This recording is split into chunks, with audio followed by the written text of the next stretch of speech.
Hi guys, this is me once again. I have got a wonderful story for you. Its name is Return to Air by Philippa A. Pierce. It's a wonderful story about duck diving things and the experiences inside the water. So let's see what it says more about that person, that boy who's looking for duck diving thing.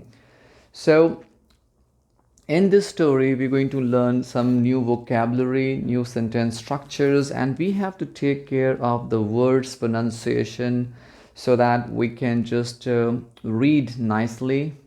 So that is my only motive for you people, that you should also learn the how to do the reading part. Okay, so you have to just copy and paste me. Sorry, you have to just copy and paste whatever I'm saying here, and just you will see the difference there. Okay, so let's start quickly. So the story is Return to Air by Philippa A. Pierce. The boy could swim well, but he had never tried duck diving. His friend wanted him to learn it. What happened when he tried to duck dive the first time?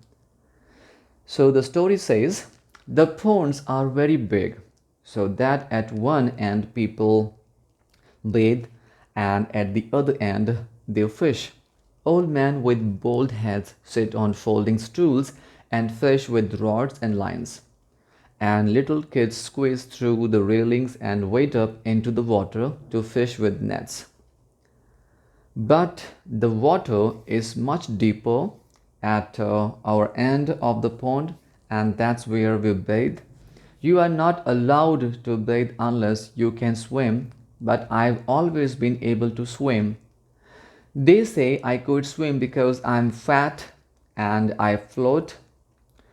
Well, I don't mind. They call me sausage. Only I don't dive, not from the diving board. I have to take my glasses off to go into the water. Then this summer, they all wanted me to learn duck diving. You are swimming.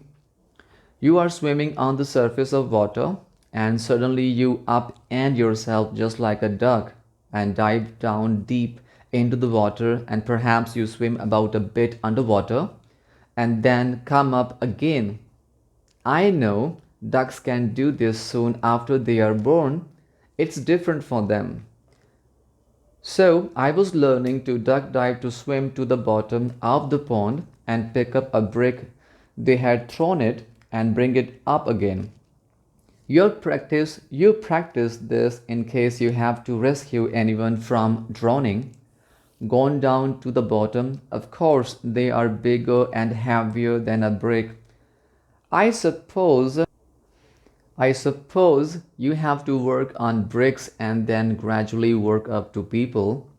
The swimming instructor said, Sausage, I'm going to throw the brick. It was a brick with a bit of old white flannel round it to make it show up underwater. Sausage, I'm going to throw it, go after it and get it before it reaches the bottom and settles in the mud, or you will never get it. He had made everyone come out of the water to give me a chance, and they were standing and watching. I had removed my glasses, so I could only see the blurred figures. I could hear them talking and laughing, but there wasn't a sound in the water except the sound made by me. And then I saw the brick go over my head, and there was a splash as it went into the water. I thought, I can't do it. My legs won't move fast. They feel just flabby. It's different for ducks. But while I was thinking this, I had taken a deep breath, and then my head really went down and my legs went up in the air. I could feel them there, just air around them, and then there was water around them because I was going down into the water. After all, right down into the water, straight down. At first, my eyes were shut. I forced my eyelids up against the water to see, because although I can't see much without my glasses, I don't believe anyone can see much underwater. The water was like a thick green, brown lemonade with some fish moving around. I could see some whitish glimmer that must be the flannel round the brig. It was ahead. It was ahead of me, fading away into the lower water as I moved after it. Down we went, and the lemonade look quite went away and became just a dark blackish brown. I couldn't see much. The brick looked different from here. Maybe the flannel had come off. It had settled right into the mud. There was only one corner left sticking up. I dug into the mud with my fingers and got hold of the thing. And then I didn't think of anything except getting up again with it into the air. Touching the bottom like that I had stirred touching the bottom like that had stirred up the mud, so I began to go up through a cloud of it. I felt I would get lost. Perhaps I had swum underwater too far. Perhaps I would be drifted towards the place where people were fishing and get a fish hook caught into the flesh of my cheek, or perhaps I just wasn't going to find the top and the air again. I was quite afraid, although I was going up quite quickly, and the water was already changing from the brown black to green brown and then to bright lemonade. I could also see the sun shining through the water. I was getting near the surface. I was moving too slowly. I knew I would never reach the air again in time. Never the air again. Then suddenly I was at the surface. I had exploded back from the water into the air. For a while I couldn't think of anything, and I couldn't do anything except let out the old breath I had been holding and take a couple of fresh quick ones and hold the brake. Pond water was trickling down inside my nose and into my mouth. Pond water was trickling down inside my nose and into my mouth, which I hate. But there was air all around and above for me to breathe and to live. I might live to be 100 now and keep a sweet shop of my own and walk on the moon and breed mastiffs and rescue someone from drowning and be awarded medal for it and be interviewed on TV. And then and then I noticed they were shouting from the bank. They were cheering and shouting, "Sausage, sausage." The instructor was saying with his hands around his mouth, "What on earth have you got there, sausage?"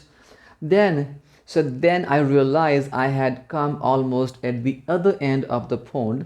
I turned round and swam to the bank. They gave me my glasses to see what I had brought up from the bottom, because it wasn't a brick, same size but a tin, an old tin, an old tin box with no paint left on it, and all brown black slime from the bottom of the pond. It was as heavy as brick because it was full of mud, nothing but mud. It must have been there for years. I've cleaned the tent up and kept on the mantelpiece at home with my coin collection in it. I had to duck dive later for another brick, and I got it all right without being frightened at all. I shall keep the tin as long as I live, and I might live to be 100. So guys, this was the story, all I have for you. I hope you enjoyed the story and just took down a note of difficult vocabulary and sentence structures, and you are also learning and improving your pronunciation of the words. That is all my motive to teach you through this reading. So I'll be coming up with another reading, okay, very soon. which I will upload for you. So you have to just practice the things what you are just learning from this reading. So next time when you are going to read something, so please make this kind of energy and inclination towards your reading part, and be focused, attentive, and just copy and paste the way I have pronounced words in this reading. So that's all for now. Thank you very much for watching this video. Have a wonderful day ahead. Stay blessed. See you soon. Bye bye.